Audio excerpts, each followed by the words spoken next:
여러분, 주변 사람과 스마트폰을 이용해 소통을 해야 한다면 어떤 수단이 떠오르시나요?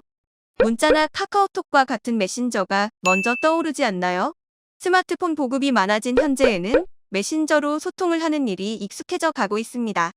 이런 사회 현상에 따라 메신저가 아닌 전화를 하려고 하면 두려움이 생기고 기피하게 되는 증상이 나타나기도 하는데요. 이러한 심리 현상을 전화 공포증 또는 콜포비아라고도 합니다. 하지만 직장 생활을 하다 보면 메신저로만 원활하게 소통할 수 없는 경우도 있습니다. 빠르고 정확하게 피드백이 필요한 소통에는 전화를 할 수밖에 없습니다. 이제 막 회사 생활을 시작한 사회초년생 여러분들은 업무 전화라고 한다면 배워본 적 없는 상태에서는 전화벨 소리가 두렵기만 합니다. 그래서 오늘 전해드릴 비즈니스 매너는 직장 내 전화 공포증을 극복하는 현명한 방법. 기본적인 업무 전화 예절입니다.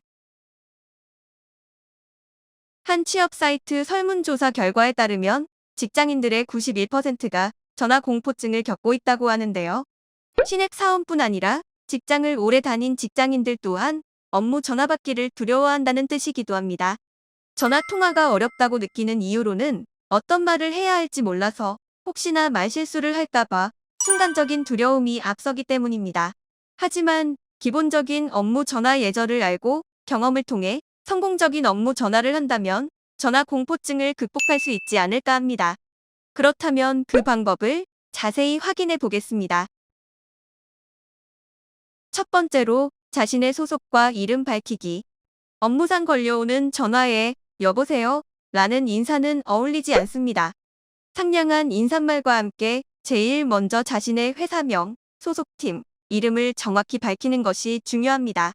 이후 상대방의 정보를 확인하고 필요한 업무 대화를 이어나가시면 됩니다. 서로 누군지 모르는 상태로 통화를 할 순 없겠죠? 자신이 누군지 먼저 밝히는 것은 기본 중에서도 기본입니다. 두 번째로 부재 중인 자리에 전화 당겨받기. 부재 중인 자리에 전화가 오는 경우도 있는데요. 그럴 때는 당겨받거나 직접 가서 대신 받아야 합니다.